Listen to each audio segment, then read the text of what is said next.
let me tell you that though treaties have been a significant portion of my professional life, I acknowledge that the subject is pretty dull and dry. So if it is so for me, I can imagine for you. So you might be asking yourself, why on earth am I here on a rainy Saturday morning to listen to a presentation on treaties? Well, let me give you a few reasons why you should be here. The first one is that you all read the Bible, and so if you take a look at the book of Joshua, Joshua 9, there is a treaty between Israel and the Gibeonites. So just think what a greater appreciation of the Bible you will have after the presentation. The very concept of covenant, which essentially is another name for a treaty, is a lens through which one can read the Bible.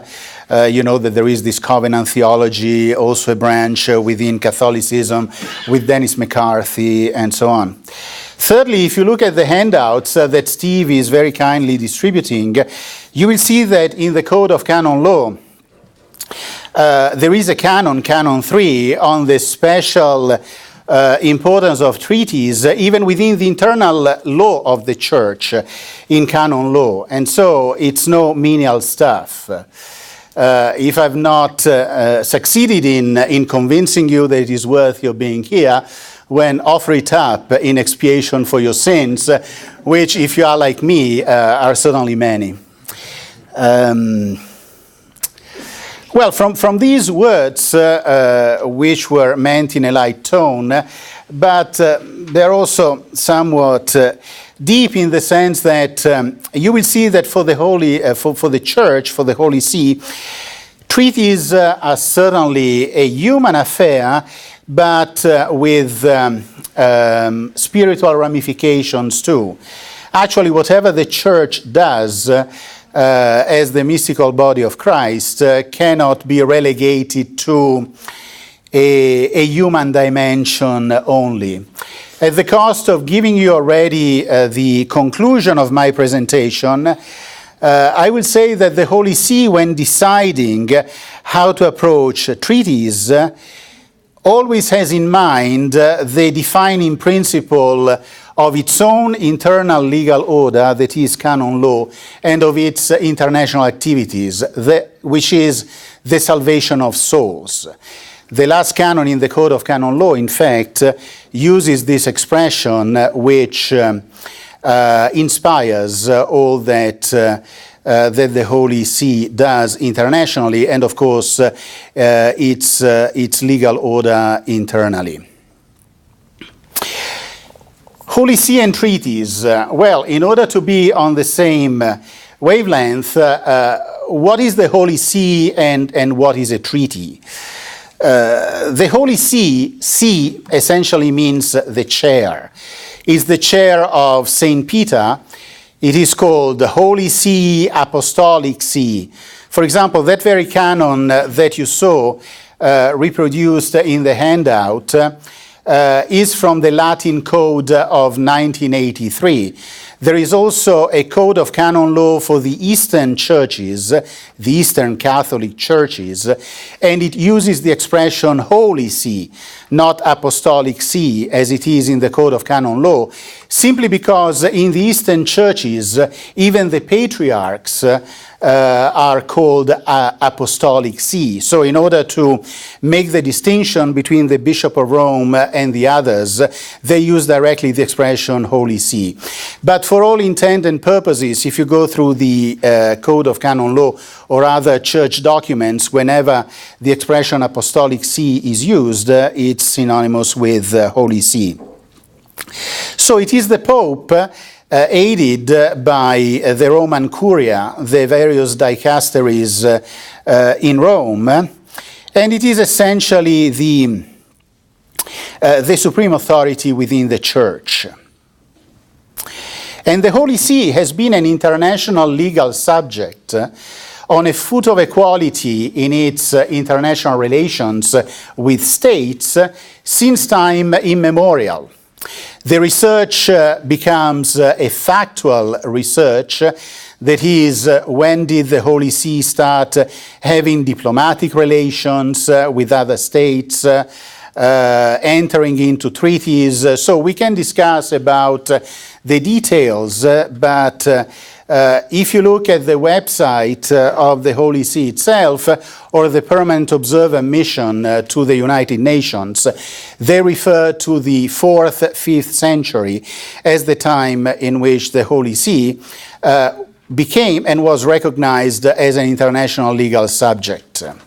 So in reality, it's the most ancient international legal subject in the international legal order. By international legal subject, I mean that it is a sovereign independent entity capable of entering into relations with other international legal subjects, states first, but also international organizations and other sui generis legal subjects.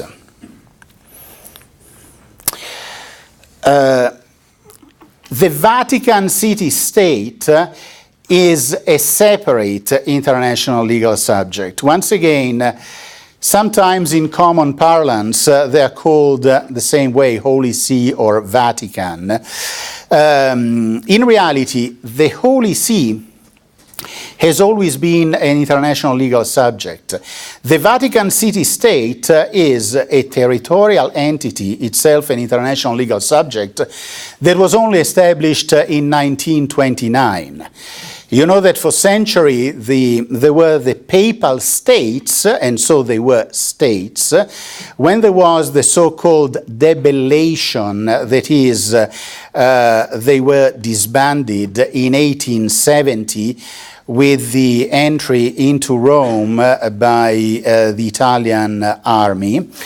There were no papal states anymore. There was no Vatican City State as such. What does it mean? Not much, because the Holy See, as an international legal subject, continued being an international legal subject even without any territorial dimension. It was invited to mediate international disputes. It entered into agreements as Holy See with other states. So what I'm saying is that to be an international legal subject, it's a question of fact. That is, that the others look at you, and it's not a matter of recognition by them, but the others see you and enter into relations with you as a sovereign independent entity. When Pius XI commented on the agreement, the Lateran Pacts in 1929 that set up the Vatican City State, he mentioned that it was simply that basic territorial dimension that helps an international legal subject to pursue its international activities. But nobody has ever doubted that even without a territorial dimension, the Holy See would still be an international legal subject. I understand that it might not be obvious, but I hope that I gave the idea, okay? So we are talking about international subjectivity of the Holy Chair of Peter, that has been such since time immemorial. In fact, at the UN, some of the conventions relate directly to the Vatican City State only when there is an obvious territorial dimension. Postal convention, telecommunication, everything having to do with this territorial dimension. Otherwise, is the Holy See that has a permanent observer mission to the UN. It's not the Vatican City State. Okay, how does the Holy See operate? Well, as I indicated there, it operates by legates, and once again, this is a term of art that is used in the Code of Canon Law, which are the permanent representatives of the Holy See. It operates like like what is the reality through both sinners and saints. The Father, in his opening prayer, was mentioning the Secretary of State of the Saint Pope Pius X, that is Mary del Val, for whom there is a process for his beatification, and he was certainly, as Secretary of State, a most effective and saintly person.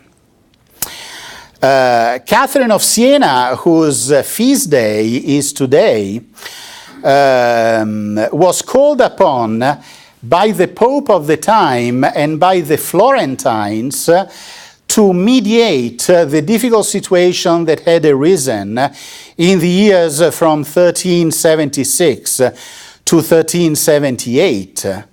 So we have a saint, one of the great glories of the Dominican order and of Italy, playing an active role in bringing about peace as a diplomat in a very tense situation. In fact, all of this led to a peace treaty in 1378 in Tivoli.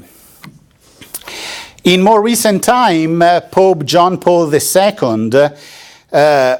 played a key role in the mediation of the Beagle Channel dispute between Chile and Argentina.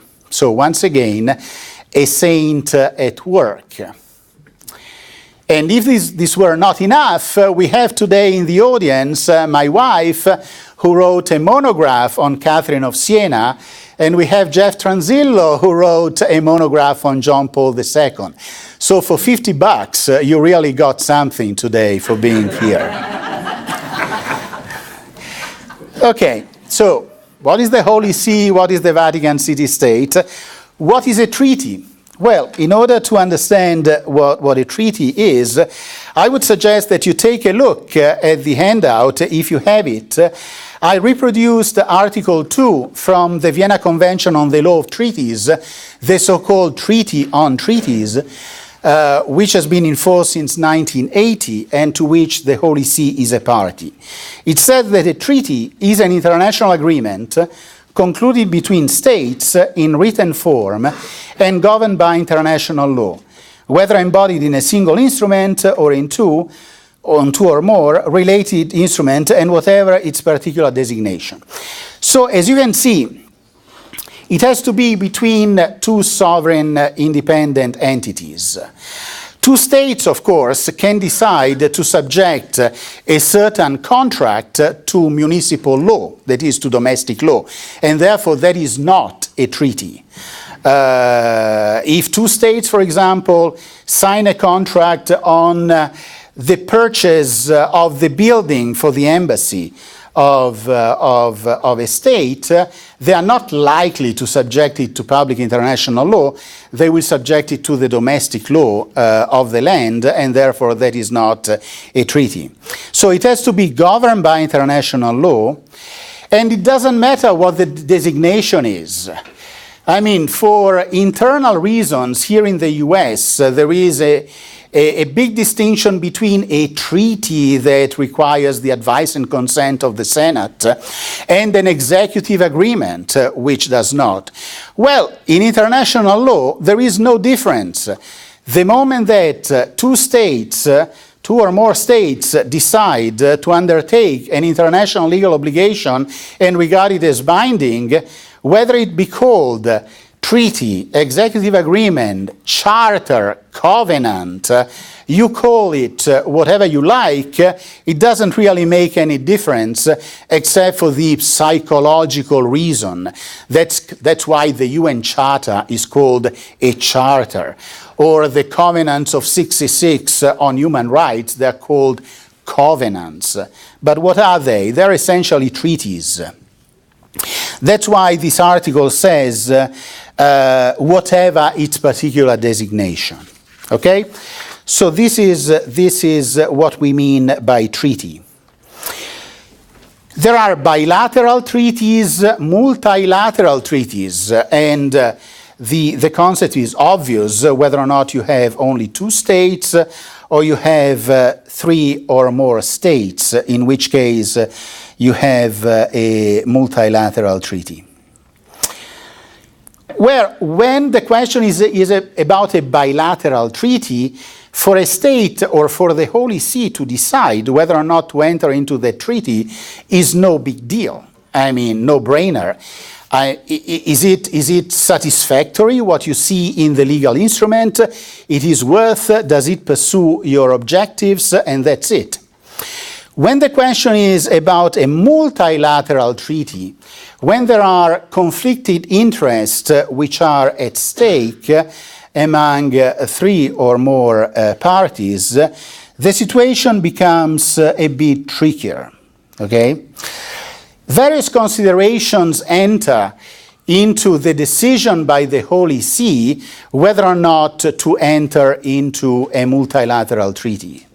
They could be fairly technical, of the like, are there financial burdens? Do the obligations require implementing mechanism which becomes too complicated? I mean, there are many considerations of this kind that enter into the picture. But there are 2 which are particularly significant. One is, what is the legal and political significance of the treaty in question for the Holy See and for the international community at large? You know, there are so-called codification treaties. At the UN, you know that one of the principal organs is the General Assembly. There is also a subsidiary organ which is called International Law Commission, and its objective is to codify and develop international law.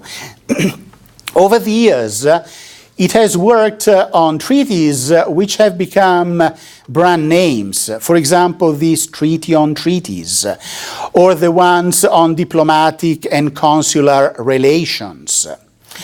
Well, in front of treaties like these, there is such a legal and political significance that it should not be surprising that the Holy See will become a party to them, or at least sign them in addition to participating in its negotiations. Or there can be a very strong moral dimension. Think about the Treaty on Nuclear Non-Proliferation. Well, of course, the Holy See will not develop nuclear weapons, okay? So the question becomes, well, why should the Holy See be interested in all of this and become a party to a treaty like that? Well, when it was being drafted and finally signed in the 60s, it was the Soviet Union itself, you know, the ones who were saying, how many divisions has the Pope? It was the Soviet Union itself that asked the Holy See to intervene and take an active role, simply because they were hoping that the very presence of the Holy See might put some pressure on countries like Brazil, Argentina, which are sizable countries, and also officially Catholic countries, and therefore would follow through this idea of disarmament and all the rest. So what I'm saying is that there are some treaties like this one here that have such a strong political and moral dimension. The whole position of the Holy See on peace, on disarmament, peace and justice, that the Holy See might take an active role in them, even when obviously the direct object is of practically no relevance to it, because, as I said, the Holy See is not a nuclear power. Okay, so this for these kinds of treaties. The situation becomes all the more dramatic, I should say, with so-called human rights treaties. Well, as you know, I mean, there have been over the years many treaties on human rights that have been adopted on all kinds of subjects, from torture to discrimination against women, racial discrimination, child, disability. Well, obviously, I mean, the Holy See, with the stance that it has on human dignity and human rights, is interested in these treaties. But we also know too well that as a consequence of the human fall, the very concept of human rights nowadays is not really that of rights which are embedded in natural morality, but they're obviously oftentimes a perversion of what really means human dignity. So it's not easy. And in practice, what can and what has the Holy See done in front of all of these treaties? Well, there are certain options that are open to the Holy See. The Holy See can participate in negotiating these treaties, and then when the time comes to sign, say that it is not in a position to sign it, simply because what is embodied in the treaty is not consistent with the basic values of the Holy See. This historically is not unprecedented. Even the very treaties which are at the origin of modern international law, the so-called Westphalia treaties of 1648, I mean, there was Fabio Chigi, who was then a diplomat, the nuncio to Cologne, and would then become Alexander VII as Pope a few years later. And the poor guy, I mean, he spent an enormous amount of time contributing to the negotiating of the two treaties of Westphalia, Osnabrück and Münster, but at the very end, the position of the Holy See was pretty critical against those two treaties. But still, it played an important negotiating role. In modern times, if you take the Convention against discrimination against women, or the Convention on Disabilities, well, of course, the Holy See is in favor of not discriminating against women, and is in favor again people with disability. But if these instruments serve in the mind of very other states the purpose of promoting reproductive rights, including abortion, or having provisions in the Convention on discrimination against women that might be interpreted as an attack on the Church excluding women from ordination, the Holy See might well come to the conclusion that she is unable even to sign the treaty. And this is what she has done. You know, with the treaty, I hope that it is clear from the handout, you have the negotiating of the treaty, you have the signing of the treaty, then you have the ratification of the treaty. So, signing, and you will see, I reproduced Article 18 in the handout, creates an obligation not to defeat the object and purpose of the treaty, but is not yet binding as a treaty on the state. In order to become a party to the treaty, you have to ratify it. That's why if you check, it will say signed on a certain date and ratified on a certain date. Now, for states, this is very important because oftentimes it is signed by the government and ratified through parliamentary procedures. Okay, so there is this distinction here. So the Holy See can certainly come to the conclusion that it cannot even sign a treaty. It could instead sign a treaty because it doesn't see anything objectionable in the text of the treaty itself, but it doesn't ratify it for various reasons.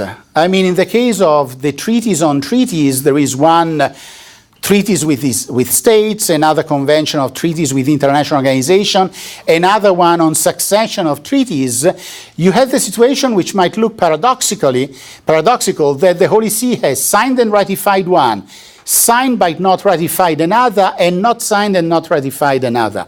I have tried to ask, various people at the Curia why it is so. I have never been able to come up with a satisfactory answer, but the basic issue is that a treaty allows various stages and various political decisions. Or you can sign, ratify the treaty, but place reservations to those. Once again, I reproduced here, if you want to read them, Convention on the Rights of the Child.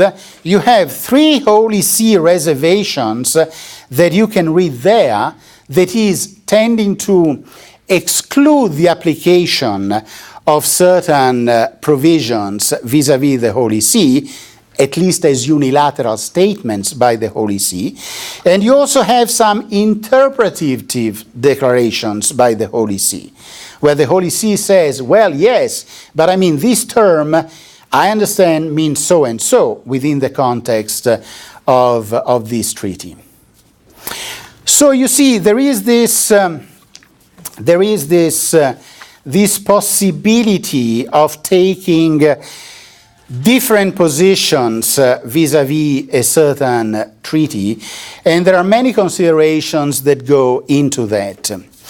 Frankly, I do not know what Austin Roos, who is going to talk after me, thinks about this whole situation here, but I don't know to what extent placing a reservation or making an interpretative declaration is really effective. Okay, it might be, it might not be.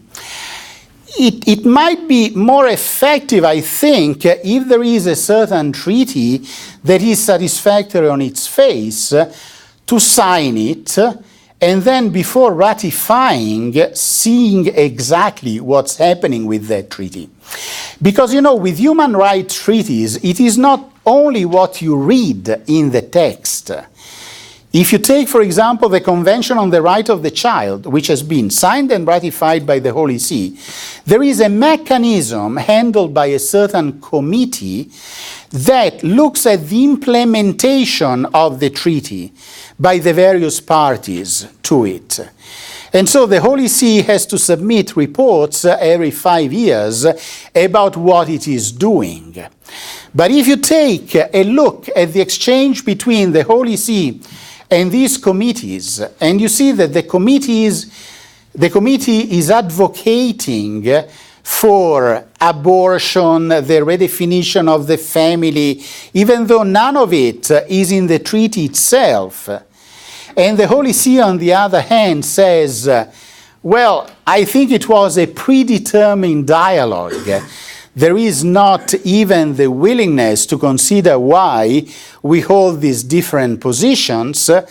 Well, one can raise the question, was it really worth becoming a party to that treaty? Once again, I'm the first one to acknowledge that the Holy See knows it much better than poor me. And so if they have come to that conclusion, they will have had good reasons. And we go back to this very idea of the salvation of the souls. Is it worth then ratifying a treaty, going through this painful exercise of discussing with the committee in order to contribute to the salvation of their souls and of other souls? Or would it be better just to sign the treaty so that you indicate that, for example, for the Convention of the Right of the Child, in the face of the treaty itself, you are satisfied as much as you can be of the text itself, but before ratifying, let us see what exactly is happening with this mechanism of implementation. I raise it a question mark because I think that it's an important question that is certainly present to Holy See diplomats. Okay, I will stop here. As I said, I wanted to give an overview about what is the Holy See, what is a treaty, and which are the basic problems that arise in front of even treaties that might look innocent on the basis of their heading, but then if you scrub the surface, you might find what you didn't want to. And therefore there is the basic question of when and how should the Holy See become a party to that. Okay? Thank you.